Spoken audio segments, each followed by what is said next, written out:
I only see strangers, chapter 5. My ears are ringing and my skull is sore. I know I've got brain damage from all the beatings I've doled out to my own nut over the years. Who needs another abuser when you can sort it so expertly yourself? The lukewarm couple on the table next to me are having a good crack at not stirring. One or two glances are shooting my way from the load of bods still hogging the floor. No one's laughing now. It's progressed to awkward silence which needs to look coincidental. Just as you can feel the squirming, this Essex girl caves in and blurts something out of full volume. Babes, Jen, yeah, did you see Vince, did you? She's eyeballing this mixed-race woman who's drawing a blank, shaking her head slowly from side to side. She knots her eyebrows, shrugs her shoulder, then raises her chin and lowers it slowly. Vince?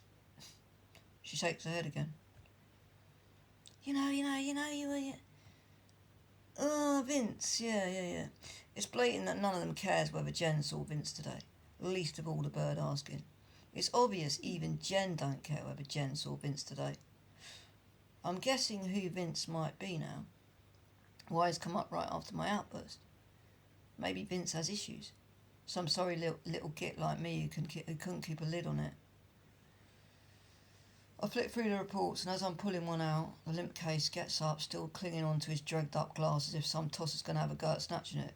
The calves on his missus are seriously big and swelling now, rippling as well. Looks like worms have got in there. Shit, it is. It's elephantitis. I grip my whiskey glass and the stuff's asking me to knock it back, so I gulp it, but it goes all gloopy in my mouth. I have to spit it out at lightning speed. My heart's going now. I slam the glass down. They've put something in my drink. Some drops have landed on my chin. They feel slimy. My stomach does one and I'm wiping my mouth with the back of my sleeve over and over. I spit again straight into my glass and I notice something crawling in the liquid. I'm up then, lightning speed, sweeping the glass off the table and ripping my jacket off. I feel like I'm going to retch.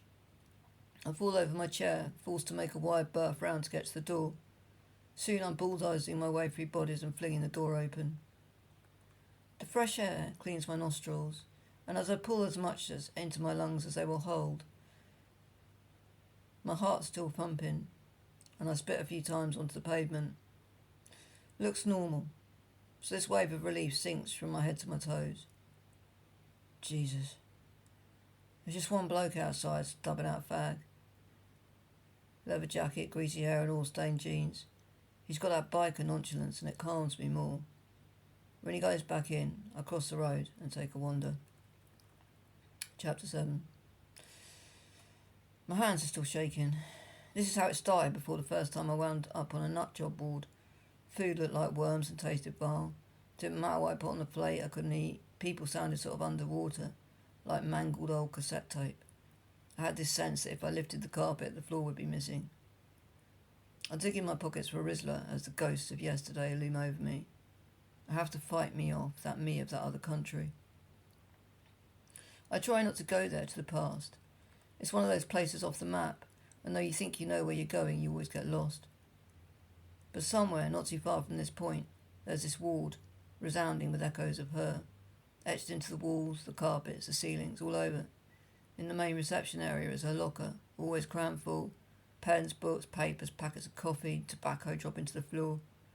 And there's her, stuffing it all hopelessly back in like she had to every day with her own overflowing feelings, more than likely to stop her strangling people and torching the place. That place was Enid Ward, the women's forensic unit, one of several modern prefabricated buildings in the grounds of Sheridan Halls, an old Georgian house set in extensive grounds with an overdose of pheasants and a river with ducks, swans, the odd moorhen, and visiting Canada geese. It was bloody clever camouflage. It could have been a school, a college, a charity. No one would have guessed it was in reality just a dump where they throw all the faulty and substandard parts while they decide if they can be bothered salvaging any of them. Inside the unit was bleak, cold and clinical, with hours that stopped still. It would have been 100% a hellhole, except for Dolly. The Brecon Beacons were in that vicinity somewhere. They still are. Dolly isn't. I pull out a creased up paper and start rolling one as I'm walking. What the hell am I doing here? What kind of muppet face is this kind of shit without backup? I'm used to fronting things on my own. All day, all night, every night. That's my normal. There's something dawning around this now. Time is shining a light on bare reality, and it's grim. Like the moment of truth you get when you take a dip in the sea and then look back to shore and the tide has taken you much further out than you thought. The air is damp and I can feel spots of rain. My Rizzler is now soggy, so I curse under my breath, chuck it again and begin rolling another one. I'm heading away from the main road along a tree-lined street.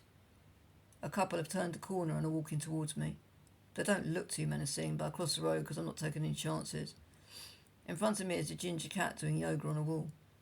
It reminds me of my favourite film, Midnight Express. The scene in the Turkish jail where Billy and Eric do a steamy yoga routine of sun salutes to Georgie Moroder's haunting theme tune, while they chant in unison. Prison, monastery, cloister, cave. Prison, monastery, cloister, cave, prison. Ginger's jumping from the wall, then he's not. He's hanging lifeless in front of me, the cat in that film, tragically paying for the life of Max. For a moment I feel every bit of despair that Max felt. Christ! Ginge meows to let me know he's okay. He has reappeared at my feet, so I crouch down and stroke the animal. He rubs against my leg, then pushes his head into my hand a few times and begins a low purr. Hey boy, how come you moggies don't need strength in numbers? He dips down, stretches right out, and circles round for more. You tigers are all loners, aren't you? Don't need mates, do you? I sit down on the pavement and Ginge wandering in and out of my legs, purring. I don't know how they all do it, Ginge. I'm lost with that one. How the hell they all always seem to be hanging about together. Wherever you go, it's insane. In cafes, boozers, anywhere. They're always got to be joined at the hip. Every single bloody time. There's got to be another bob with them. You can bet on it. Or more than one, or a whole bloody gang crawling all over the turf. Don't get how they do it. Sort dates, times, venues, and all that crap, Ginge. Sod that, mate. If I try that ruse with another member of my species, normally I'm lucky if I even get a text. It'll be along the lines of, sorry, can I make it today? No, I can't make it today. Another time, yeah? Ginge does some confirmational purring. He knows. They let you down. That's the only thing you can ever rely on with Homo sapiens. They'll always fuck you over. You wind up on your Jack Jones, you do, Ginge. I don't get it. Where all the other spare parts are. I never see them, I swear to God. They're all hibernating, giving up looking for their own kind. I give Ginge a few full-on strokes, head to tail. His purring goes up a scale. Eleanor flipping Rigby, that's me. No one knows where I come from or where I wind up. And all the lonely people out there, they can't see a point in going out solo. Either that or they're too haunted, too depressed, or lying low, too plagued by some other nightmare condition. Or they're just excluded, full stop. I've let go of the end of Ginger's tail when he's strolling in the wrong direction. Hey, mate. I click my fingers twice and lean towards him. He does that little sprint thing out of reach. I've depressed him. Okay, Ginger, okay, you're all right. You do get the odd one who ventures out alone, but usually it's only because they've got another half which they left at home too decayed to move.